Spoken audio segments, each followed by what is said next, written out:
Okay, so tell me if this sounds familiar. You're scrolling through Steam, just vibing, maybe looking for a cozy little game where vegetables dance in tiny heads.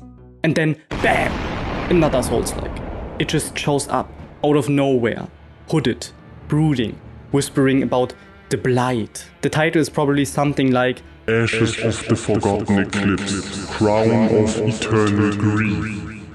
The trailer kicks in with dramatic choir chanting and slow shots of a sword getting stabbed into a mossy cathedral floor. There's fog. I mean, of course there's fog. And there's a sad woman in a veil who softly murmurs that the flame never forgets. You don't even really know what that means. But does it matter? All you know is that you will spend the next 40 hours dodge rolling through a crumbling city. Full of guys named things like the Hollowed King of Regret or something else. And look, I love a good dodge roll myself. I always have, but lately it's all starting to feel familiar. Like a little too familiar maybe. Is this just me or are we slowly all getting tired? Is this actual Souls-like burnout? Souls-like fatigue? Or am I just personally not over the fact that two bigger gargoyles stunlocked me into another dimension the last time I played a Souls-like? It's just garbage. It's actually just garbage. Fix the game. Fix the game. Fix the fucking game. Fix the game. Because here's the thing. Souls-likes used to feel magical. They were mysterious and weird and punishing in a way that actually felt kind of beautiful. Dying was part of the process. Getting lost was the whole point. The games didn't explain anything and somehow that's what made you want to understand everything even more. Now it just feels like there's a new one every single week. With fog doors, stamina bars, cryptic whispering NPCs who sit in dramatic locations and tell you that you're doomed. And yeah, it's all there, it's fine, it's not broken, it's not bad, it just feels like everyone is wearing the same costume. Like these games are really trying hard to be something instead of really saying something. And that's where this all starts to get really interesting. So here's where I have to admit something kind of embarrassing. My first Souls-like wasn't Dark Souls 1 or 2 or Bloodborne. It actually was Dark Souls 3. I had no idea what I was walking into. I mean, yeah, of course I had heard the rumors.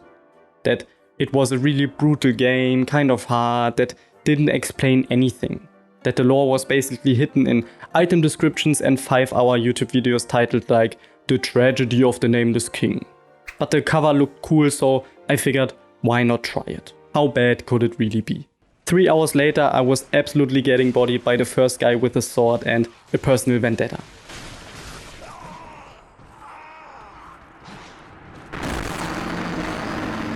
It wasn't even a boss, it wasn't even a mini-boss. Just some medieval dude who looked at me funny and decided I didn't deserve any happiness at all. But weirdly, I didn't quit instantly. And that surprised me back then. Usually when a game hits me that hard right in the first 5 minutes of a game, I bounce. But here, dying didn't felt like failure. It felt pretty expected, to be honest. Like the game saw me crumble and just nodded like, yeah, try again, you will get it next time, for sure. So I did. Again and again and again. Until eventually I beat that guy. It didn't feel like I got better at fighting. It felt more like I figured him out. Like I had solved a puzzle with my face. And that was satisfying. But what really hooked me was the world I was in. Everything felt like it had already ended. And I had just shown up to sift through the ruins. No one was waiting for me. No one cared that I was even there. And that made it feel kind of real. There were no quest markers, no glowing arrows, no cutscenes begging me to care. I just did. Because the game refused to tell me anything, so I just had to start looking myself. I read item descriptions, I stared at weird statues. I started asking myself weird questions like, wait a second, why is that tree over there shaped like that again? And suddenly I wasn't just playing, I was actually paying attention. And that right there is the moment that Souls-likes really get you. But I have another cool thing about Souls-likes. You know how in most games dying is just annoying or feels like failure? Like you reload a checkpoint, maybe you lose some coins, But it's fine, you just start again and keep going. You didn't really risk nothing, you didn't really lose nothing except 5 minutes of progress. But in Souls-like, it's different. You die and it hurts. Not in a I don't want to play anymore way, but in a I lost all my shit and I really want to get it back way. Because you were carrying real stuff and not just resources. You were carrying real progress you made. Like time, momentum and ego. You had a little pile of souls or echoes or whatever spooky term the game uses for XP, and every step forward was basically just placing a tiny bet on yourself. Like, I could go back to the bonfire and cash these in and level up, but what if I just peek around the corner real quick? And that right there, that's the loop. That's the tension that makes every inch of the progress feel like a high stakes poker hand you're playing with your own self-esteem. Sometimes you play it safe and you turn back. Other times you double down. And then a random skeleton jumps out of a barrel and flushes your confidence down the toilet. The fuck is that? But when it works, when you actually scrape through a boss fight with 1 HP left, it feels amazing. You feel invincible. Because you didn't just beat a challenge, but you beat your own doubt. And even the failures feel different in Soulslikes. Like, yeah, you lost to that enemy, but you almost had it though. And that almost is what keeps you going every single time you die. It's not even about getting the rewards. It's about getting back what you already earned. It's stubborn and it's personal. It's kind of unhinged when you really think about it. You're just playing against yourself, against your own mind. But it works. Because Soulslikes don't just ask if you're good at the game. They ask you if you care enough to really keep trying. And I guess I did. Because even when I was dying over and over again, I didn't want to stop playing. I wanted to try again and again and again until I beat that boss. Until I show myself that I can really do it. That I am better than him. So yeah, that was me now. Fully converted, fully Souls-like coded it feels. Rolling into every fight like, I will die and that's totally fine. Because after maybe the 20th, maybe the 30th or the 40th time, I will probably beat that boss. And be better. And then Alen Ring came out. And everything just exploded.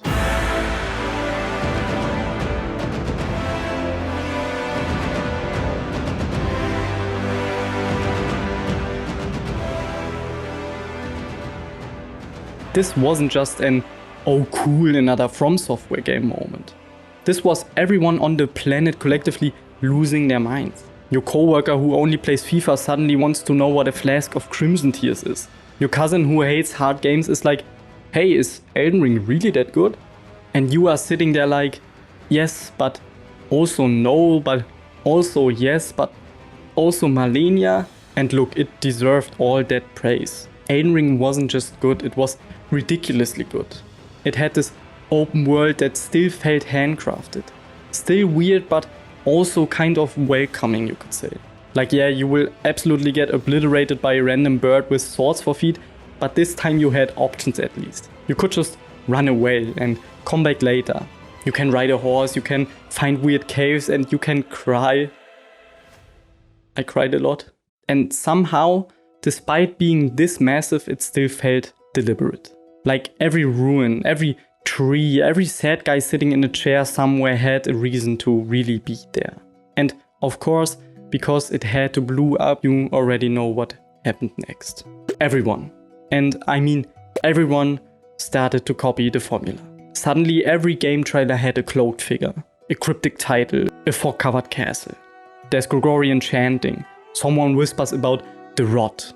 The UI looks pretty familiar, the dodge button is the most pressed button in the game, and the vibes are tragic. And for a while that was pretty cool, to be honest. I wanted more Elden Rings, I wanted more Dark Souls, I wanted to see what other game developers can do. And I mean, Soulslikes had finally gone mainstream, right? Everybody wanted that. There were new games, new spins, new worlds. Lies of P, Nioh, Blasphemous, Mortal Shell. Some of them really got it. Like you could feel the love in there, the effort, the weird puppet boy in a Plague City energy. But then the releases just kept coming and coming and coming with no end in sight. All of a sudden, every new Souls-like trailer kinda looks the same. There's always this looming fog. Always a boss name that's just a sad title plus an adjective. Like the hollowed seer of dust. Always a guy kneeling in front of a ruined throne, muttering something cryptic like, "The ash does not forget." The lighting is dramatic. The soundtrack is mostly choir and dread. The menus look like they were straight ripped from Dark Souls 3, and the main character is, of course, hooded, silent, and has a tragic past. It's always the same. At this point, it all just started to blur together. And I don't mean that the games are bad. Most of them are solid, or even better than solid. But it's like everyone started copying the surface of Soulslikes without really getting what made them work in the first place. Like somewhere in the boardroom someone went, alright, what do gamers love? Fog doors, weird item descriptions, hard bosses? Let's go, start developing. And that's how we ended up here. Souls-like stopped feeling like a genre and started feeling like a template, like a checklist. Third-person camera? Check. Fog doors? Check. Dodge roll, cryptic lore, unreadable item descriptions, boss named something of somewhere. Check. Boom. Surprise. Congratulations, you've got yourself your own Souls-like. But the more boxes they ticked, the more it started to feel hollow. Like they were painted by the numbers. Like the magic had been reduced to one simple formula. It's like looking at the Mona Lisa and thinking, oh, yeah, it's really good. I think the secret is the color beige. Technically that's true, but also very, very wrong. Soulslikes aren't about the pieces. It's about how the pieces are placed in order, why they matter and what they make you feel. And when a game forgets that, you can tell immediately. Cause yeah, they have got the fog door, they've got the stamina bar, they've got the weird sadness per square meter ratio down to science. But the feeling, the actual emotional rhythm of a Souls-like, that's gone. Like you walk into a boss fight and yeah, it's hard, but when you die, you don't have that spark again, that I really want to try again and beat that boss now spark. You just feel kind of tired. Because a lot of these games copy the pain but forget the payoff. They remember that the boss is supposed to two-shot you, but they forget to make you care enough to keep trying. They remember to put the lore in item descriptions, but they forget to give you a reason to go looking in the first place. They remember the silence, but not the tension hiding inside it. And that's the thing. The best Souls-like moments don't happen in fights. They happen when you open a locked door you passed 5 hours ago and realize you've been running in circles all the time. And somehow, that's brilliant. Or when you look at a ruined statue and finally understand what it's been telling you this whole time. Or when a line of dialogue from 3 zones ago suddenly reframes everything you thought you knew about the story. It's the quiet stuff. The little moments between the fights. The stuff you only notice because the game trusted you enough to look. And you can't speedrun that. You can't checklist it. You can't just copy this formula. You either build this kind of magic or you don't. Like yeah, the boss fights are big. But what about that quiet walk across a broken bridge afterward? Or that feeling when you look out at a distant tower and just know that you're going to get there eventually. Even though the game never really told you that. The best Souls-like moments happen when you open a door and realize it leads right back to where you started. That's the Souls-like magic. And you can fake this magic with a gothic font and a stamina bar. But as I said before, some games do get it. Lies of P gets it. It's weird and stylish. It has confidence and is something new. Something on its own. Nioh also gets it too. It's definitely adjacent to Souls-like games, but it's more aggressive, has way more systems, and it's clearly carving its own lane. But other games feel like someone played Dark Souls once, died and thought to himself like, okay, but what if we added loot boxes and crafting? Or worse, like some exec dropped a spreadsheet titled, "What made Elden Ring popular?" and said, I like money. What inspired you to build a second Elden Ring right next door to the original? And now we are here, with a genre that still looks right but feels wrong. And the weird part is, we have seen this exact thing before. It was a completely different genre, but this whole situation just gives the same exact vibes. Remember hero shooters? Overwatch dropped in 2016 and instantly became the main character of the whole gaming industry. Everyone was obsessed, it was everywhere. And suddenly every studio was like, money! We got a wave. A tsunami of bright, fast, team-based shooters with quirky names. All of them had color-coded heroes and voice lines like, Blizzard is a shitty company. there was always this support character who was also a DJ, there was always a sniper with family trauma and a bad attitude, and always a guy named Glitch or Twitch or something else. And honestly, a lot of them were pretty fun back then. For a while, it ruled. The matches were quick, the movement was crisp, Overwatch felt tight and clean and weirdly emotional in a way that made you care about a talking hamster in a mech suit. But then, things also got pretty repetitive. The spark started to fade.